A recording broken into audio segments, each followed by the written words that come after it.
Well, good morning, everybody. It's great to be with you. This is our first try at a live Facebook session, so we'll see how it goes. I want to thank Kelly Matilda for setting this up, and certainly Commissioner Ann Sullivan for giving us the idea to do this, as I was a guest on her Facebook Live.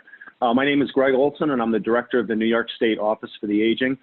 What the Office for the Aging does is works with a network of 59 county-based offices for the aging and almost 1,200 subcontractors to provide a whole host of core services in homes and communities for people over the age of 60 throughout New York State and their families and caregivers.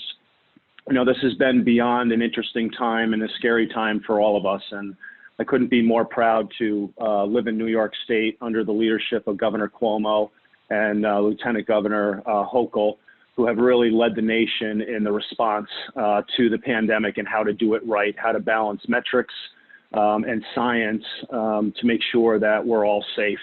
I also want to thank all of the state agencies that we work with. This has been such a joint effort to try to provide services, meet needs, work together to get PPE out, and certainly as we're going through our reopening plans to advise one another on the best ways to do that for ourselves. I want to thank all the area agencies on aging out there who have just done a tremendous job. All the volunteers and staff who have worked day in and day out, 24/7 on weekends to touch older adults and their families to make sure that they have what they need. And certainly the staff at the New York State Office for the Aging who really make me look good for the great job that they do every day. Just a level set before I introduce my guest, which I'm thrilled to have Becky Preve, the Executive Director of the Association on Aging in New York State, with me to talk about the Aging Network's response to this pandemic, what we've done, what we're doing, and where we're going. But I think the residents of the state of New York, as the governor talks about every single day, have really made the difference between what New York State looks like versus all the other states. Just yesterday, we hit the single largest number of confirmed coronavirus cases in the nation since the pandemic started. That's not a New York issue. We are one of the few states that continue to go down because of what the residents are doing, wearing masks, washing their hands, practicing social distancing, et cetera. This is not the flu. I heard over the weekend somebody interviewed in some other state, again, comparing this to the flu. We lose about 4,300 people a year over a 7-month period due to the flu. And in just over 3 months in New York State, 32,000 people have died. So again, practicing those things that we have known now for 3 months plus, continuing to do that over the summer and in the fall is going to be absolutely critical to make sure that we keep our numbers down. So I am very pleased to have with me again, Becky Preve, who's the Executive Director of the Association on Aging. She was also the Director of the Franklin County Office for the Aging and has some clinical experience as well as a hospital social worker. And so Becky, welcome. I'm glad you could join me this morning. Now, outside of the traditional things that the Aging Network does every single day to support the independence and dignity and autonomy of older New Yorkers and their families, what are the top 5 things that your members have seen as this pandemic kind of ramped up and the demand on the types of services that you provided increased? Sure. So I first want to say thank you to you and your staff and for Kelly for arranging this. I think it's really important that we reach as many people as possible to really talk about what our network has done, not only prior to COVID, but also through this pandemic. And so, we offer a variety of core services. I think the pandemic absolutely highlighted kind of our top 5 emergency response and how the network rose to that challenge. So first and foremost, the home delivered meal program. Prior to COVID, we were the largest provider in the country. And so we were serving 24 million meals to over 250,000 people via the congregate and home delivered meal program. As COVID kind of hit and we looked at transitioning services, obviously our congregate sites shut down. We were no longer able to serve people in that capacity. So those individuals were immediately transitioned to the home delivered meal program. The network overall saw a 50 to 90% increase in the home delivered meal program. fairly overnight and really rose to that occasion to make sure that people were getting the health and safety program of nutrition. The next kind of highlighted item that rose, especially under Matilda's law and the guidance from the governor's office, was actually grocery delivery services. So people no longer wanted to go to grocery stores, they didn't want to be in their communities, and supplies. So, initially there was a huge issue as far as getting commodities like toilet paper, those types of items. The network immediately rose to that challenge. They provided hand sanitizer, toilet paper, grocery delivery, kind of across New York State in a variety of different ways, which we'll talk about when we talk about, innovations. The next really targeted item that we saw was prescription delivery. So again, people that did not want to go to the pharmacy, didn't want to be out in the community because they were very fearful of what that meant for them if they have compromised immune systems over the age of 70. So the network, again, immediately worked with pharmacies, did some really innovative things around being able to obtain prescriptions on behalf of a client and then delivered to the home. And so the pharmacy community was really great to work with, as well as our volunteers that ran that program. Another very important program that we operated prior to COVID, but was very, very important during the pandemic, is transportation. So people still need dialysis, they still need to go to cancer treatment, and that service wasn't turned off because obviously those are life-sustaining things. And so people really relied on our network to be able to get to those appointments, especially individuals who may have relied on family or friends who no longer had that ability based on people really social distancing. And then the last really important item that we looked at was targeting social isolation. So prior to COVID, this was a public health pandemic. People that are isolated and lonely, it's equivalent to smoking up to 15 cigarettes per day, hypertension, diabetes. And so the network holistically, in a variety of different ways, really targeted social isolation to ensure that those individuals who, have been at home for the last 90 plus days with limited interaction, that we really targeted those individuals to make sure that wasn't an ongoing issue for them. Yeah, so what you're really talking about are providing basic needs for people.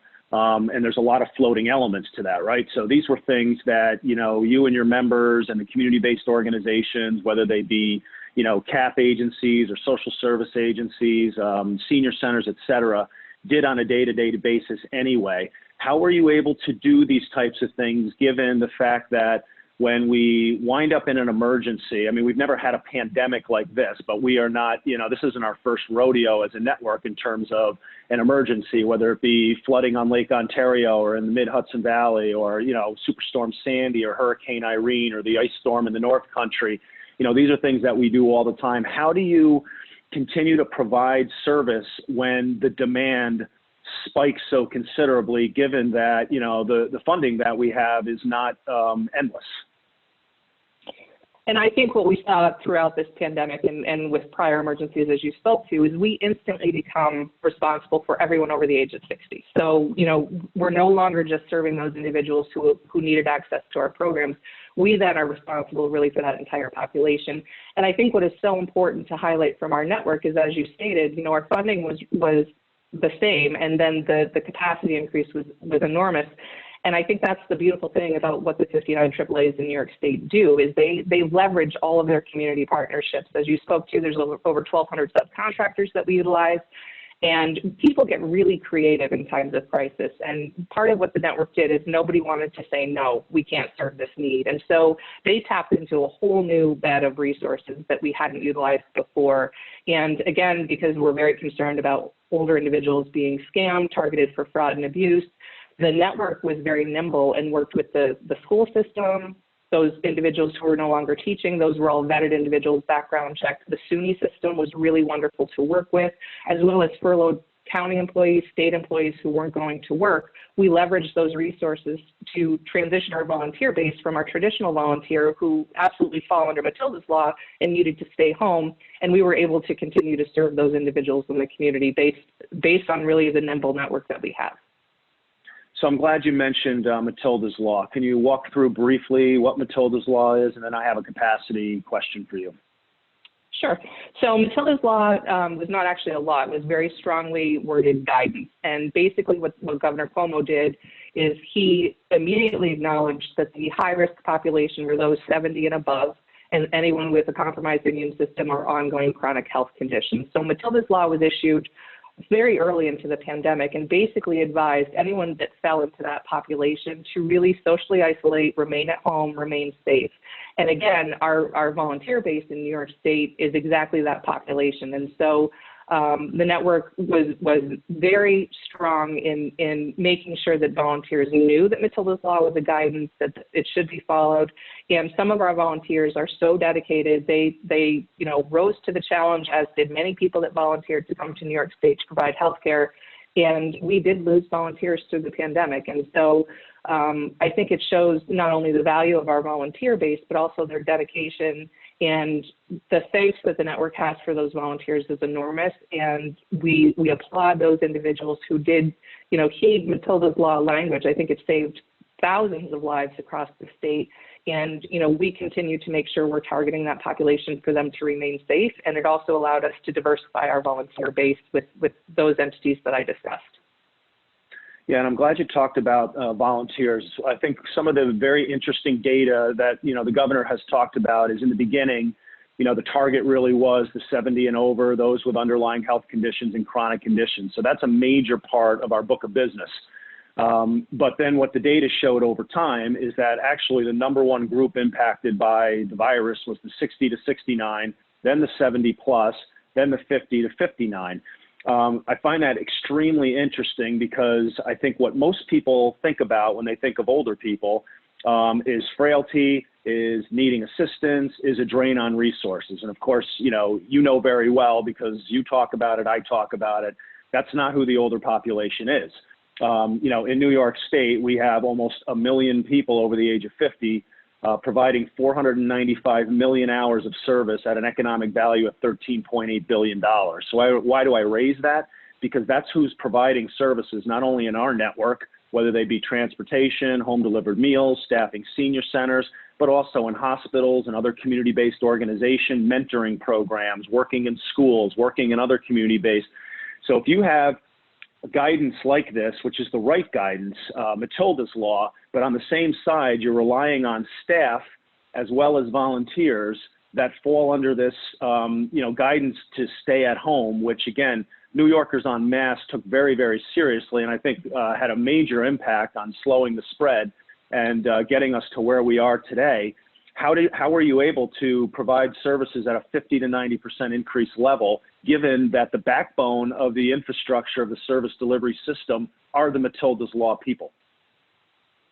And I think it raises a great point in the sense that we had to meet that capacity because these are health and safety measures for individuals. And individuals that rely on these programs, they are their lifeline. So that home delivered meal or that grocery delivery or the transportation to dialysis is literally the difference between having to go into maybe a skilled nursing facility or assisted living. And again, we really leveraged the overwhelming goodness of New Yorkers and utilized just a completely different volunteer base to be able to provide those services. And it's something that we're looking at as a network as we enter different phases in New York State. People are now going back to work.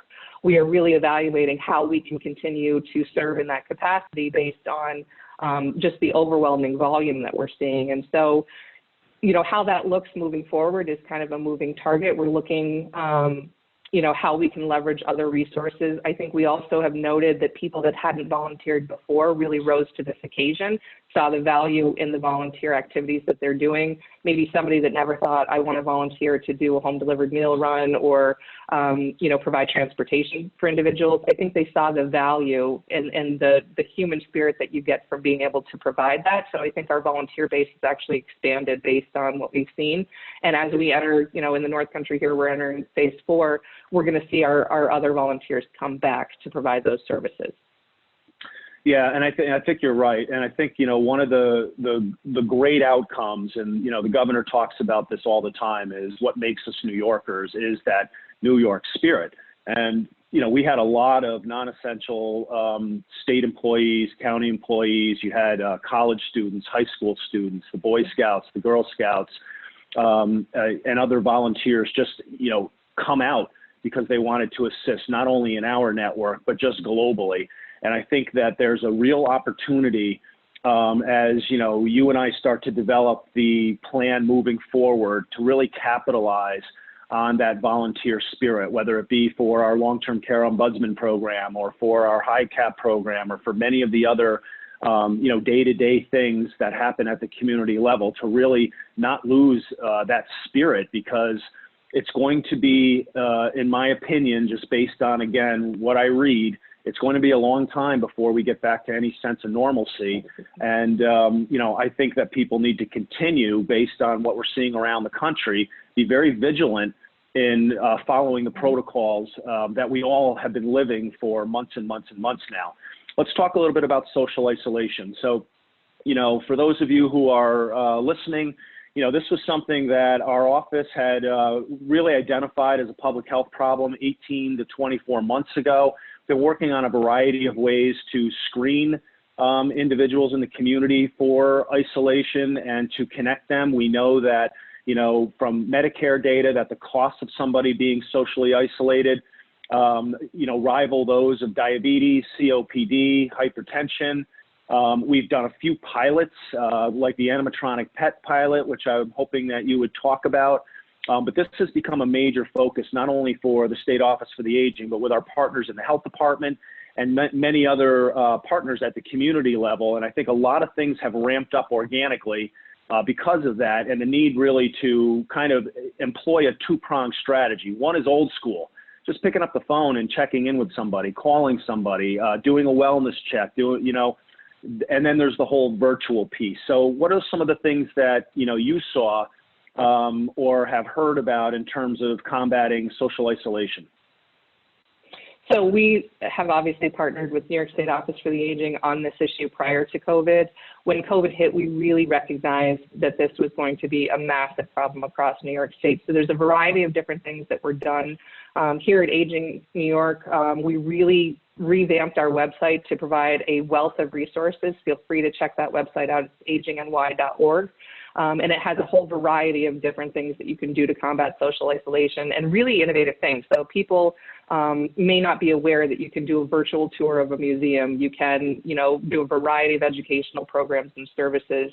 We've really pushed out the mental health helpline, and that's been extremely beneficial. That's run through the Office of Mental Health. That number is 844-863-9314, and that's a number that's staffed 24/7. You can call if you're having issues. It's been very beneficial to our population. We worked in conjunction with your office and Department of Health to really put forward a wonderful resource that's very easily accessible. It's also on our website. And again, as you spoke to, so we saw a lot of volunteer programs that may have done friendly visiting who transitioned to the telephone call type of service. And so really changed kind of the way we provided those services, but tried not to lose them. From a technology standpoint, a lot of people engaged in FaceTime and Skyping. We provided a lot of resources on how to do those things. We're currently working with a couple entities to really look at an online virtual senior center platform. So there's a lot of potential moving forward in how we're going to deliver services. We've also worked with our partners at Older Adults Technology Solutions, who prior to COVID already had a very well-established virtual program and training, and we're working with them to see how we can do that statewide instead of just in different regions of the state. And then you spoke about the PET project, and so I'm going to deviate from my current role because I was one of the pilot counties in the 18 to 24 month realm that you spoke of, who opted into this pilot program. And I was fortunate enough to actually personally do some of the adoptions, and we did call them adoptions. We made it a very serious kind of process that people really felt engaged. And this was really wonderful to see, because this was actually targeted in communities for people that did not have cognitive impairments.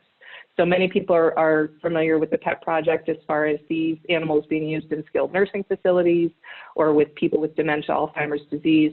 And we really targeted them not only in the community, but to people that understood that these were not real animals. So people could self-identify, I can't take care of, letting a dog in and out or taking care of a litter box. And the overwhelming response was not only heartwarming, but it was actually data-driven. And so in conjunction with your leadership at the New York State Office for the Aging, we actually surveyed those individuals, did a 6-question isolation depression screening at adoption day, 3 months, 6 months, and then 12 months later, and a 70% decrease in how people reported that they were feeling. And so just a really kind of low-cost, high-yield type of project. And again, if you go to our Facebook page or our website, there are just hundreds of pictures of people that have adopted these animals. And I'll let you speak to what you did from the State Office for the Aging perspective as far as rolling this out during the pandemic statewide. Yeah, and I think that that's all exciting. You mentioned a couple of things I just really want to highlight. I want to thank Mark Kissinger and his team at the health department. So we put together, and I know you've posted that on your site, a 6-page resource document that has a variety of local and nationwide platforms to connect folks, whether it be grief.com, because I think a lot of people are going that maybe not identifying that this is grief, but they're going through that. The AARP has put together for not just AARP members, but for anybody, ways to stay connected. But there's also not only programming, but fun things. Like you said, virtual tour of the Smithsonian, access to opera, access to faith-based organizations so you can go to church or other houses of worship. So things like that to keep people occupied, brain health opportunities. And so I think these platforms are very, very important, but they're never going to take the place of the personal interaction. You had mentioned both OATS and self-help. Those are fairly new projects that you and I are working on to try to provide a platform statewide, not just through the senior centers and offering programs literally every hour on the hour. The self-help project with under Al Cardillo's leadership at the Home Care Association, among others, is really, really exciting because this could provide us an opportunity to really get, this type of programming out to the masses. And again, it just doesn't have to be health and wellness programming. It can be things that people are interested in, arts and entertainment, Tai Chi, cooking classes, things that people are interested in doing in their lives that they were able to do prior to, and being able to offer that to everybody, not just a select few. So those are a couple projects that I think are very exciting. The animatronic pet project has really been one of the most fulfilling things that I've worked on in my career. It's a very low budget, high yield. I think the data that you provided was exactly right. And, we were able to purchase 1,100 of these pets based on that pilot project and get those out to communities all over the state to try to combat social isolation. It has been so successful that we have been talking with states like Pennsylvania and Alabama and Florida and North Carolina. I've been on many national calls because, again, it's low budget, high yield. So I appreciate you raising those things. Let's talk a little bit about, reopening. You talked about you going through phase 4. New York City's in phase 2. People are at varying levels of reopening. And of course, many of these things are, for our network, are locally based decisions based on those metrics that the governor has laid out. This is all metrics based. We have to continue to follow the science, both as a state agency and how we reopen, but also at the community level. And I think that, the feedback that I've been hearing is people are kind of unsure, what does reopening mean? And I'm not quite sure it's as complicated as people think it is. So kind of walk through your thoughts on reopening a congregate site, or, how transportation would be provided and so on. Sure. So as you mentioned, it is difficult to have a statewide directive on how we're going to reopen because we are in different regions have different phases. And so we are working on a guidance document, which is just that, it's a guidance document. It's not a directive, but it's really back to the basics. So this is not overly complicated. I think since the start of the pandemic, there are certain things and parameters that have been followed that have been kind of the best practices, and that's exactly what you need to do. So 6 feet social distancing, wearing PPE, hand washing, temperature checks to make sure that you're not infected. If you can get screened, get tested. Markings on the floor, all staff wearing gloves, no buffet style feeding. So really just the basics as far as what have been directives that all of us now know fairly intimately. And then the second question is, as we do transition into a reopening, what is that going to look like? And I think that that's really a question that the entire membership has raised. What is our capacity going to look like? Are people going to come back to congregate settings, or are they still going to be very fearful and want to stay home? And so I think our membership as a whole is really looking at how we are going to not only rebrand aging, but also how we're going to change. And I think, Governor Cuomo has been very specific in saying we're never going to go back to pre-COVID. and our network absolutely understands we're never going to be back to a pre-COVID environment. So we're really looking at a rebirth of how we provide programs and services, not only just in the bricks and mortar with a combination of virtual, but also, how we change as a network moving through this. But as far as the reopening, whether it's a social adult day program, a congregate setting, or any other type of, going to church, going to a restaurant, those are really the basics. So that's really what the network is focusing on, making sure.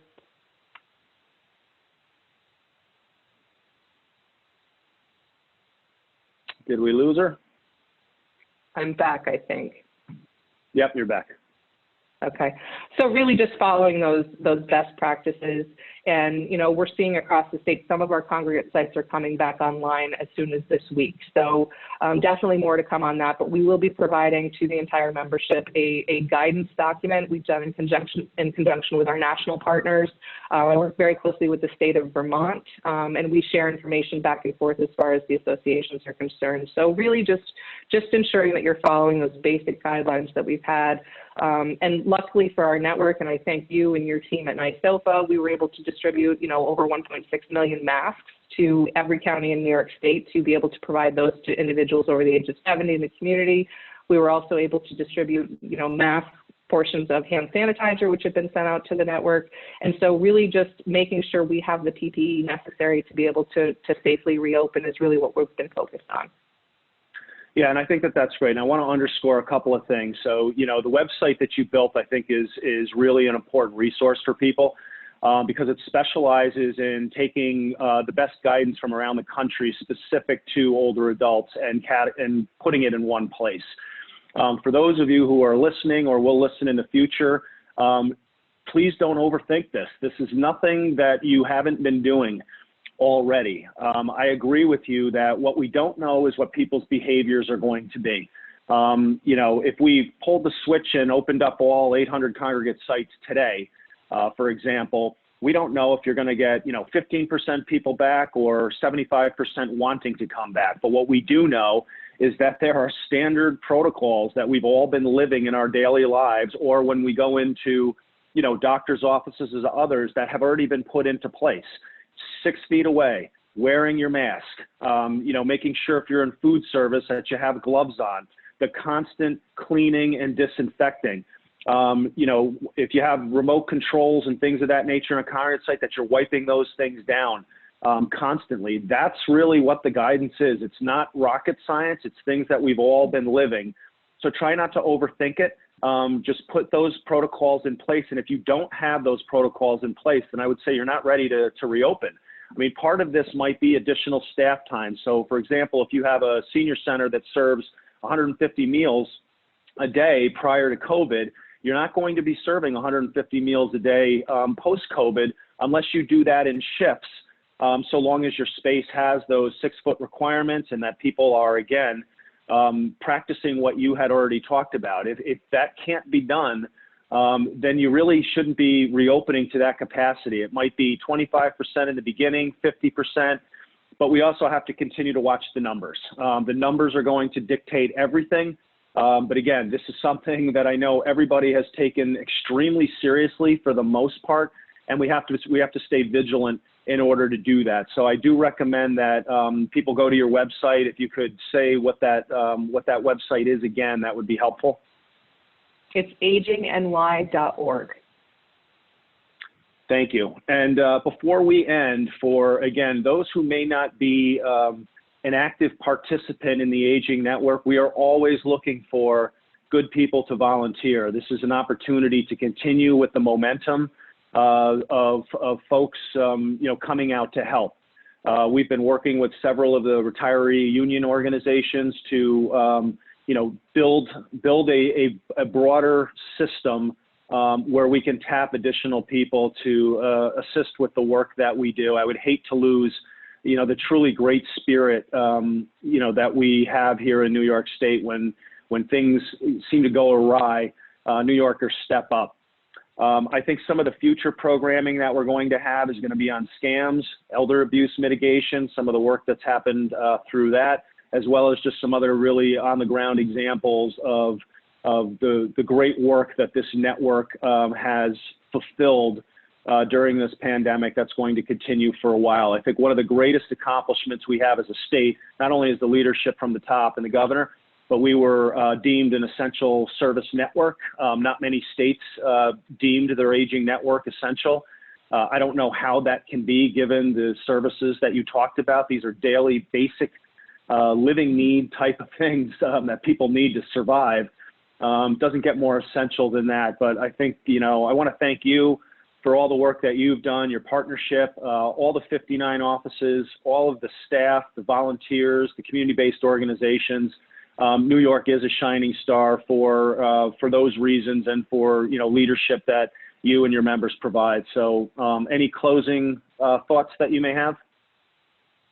I would just, I would mirror your statements, Greg. I think that we have seen the absolute best, not only from our network, but also from everyone that we serve. The handwritten thank you notes that are coming back from the home delivered meal program to, the posts on social media. People are so thankful that we're here, that we're able to serve them. And, you and I know very well what these 59 AAAs are doing in New York State. I think they are unsung heroes. I get heartwarming stories every day of people going out of their way to, go to someone's home and read their mail if they didn't understand it, to bringing them the necessities they need to remain in their own homes. And I think part of what we've seen through this pandemic is not only the best in what people are capable of, but really how we can leverage our wonderful state of New York in partnership with your office. I can't thank you and your leadership enough, as well as your team, to make sure that the AAAs got what they needed. You went a long way to secure federal dollars for New York State to make sure that we were able to funds flow to counties. So I'm very thankful for that. And in closing, I would just like to say, none of this has been a good experience, but it definitely has shown the light on some of the most amazing things in New York State that we have to offer. So, I'm proud to be part of this network. I'm proud to work in partnership with your office. And I think that the service we provide is really a life-saving service to all of the older New Yorkers in New York State.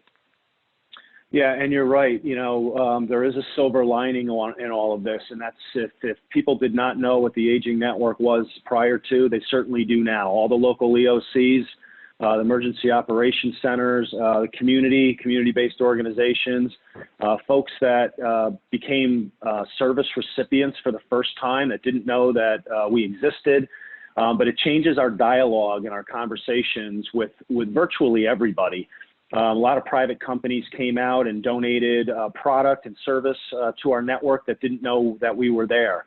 We're having different conversations with healthcare providers now because we really saved them through this pandemic, and will continue to do so because of the focusing on those critical day-to-day services and the social determinants of health. So yeah, I agree with you. We will come out of this looking very, very differently, still providing a core set of services, but so much more. And I think that there's an opportunity there that we will not miss because that's what we do. And I think we'll be stronger for it. So I can't thank you enough for being with me this morning. And I think we will do this again in 2 weeks. And I'm not sure she knows yet, but I'm going to invite Anne Marie Cook from Lifespan of Greater Rochester and Tina Cardoza from the Rockland County Office for the Aging to join me. So thank you all for this first experiment of Facebook Live to hear a little bit about what from a 30,000-foot view, what the state of New York is doing to try to address all of those needs through this pandemic. And again, want to thank the governor, all the governor's staff, state agencies, and just all New Yorkers for doing the right thing and making us a leader across the country. So thank you. Thanks.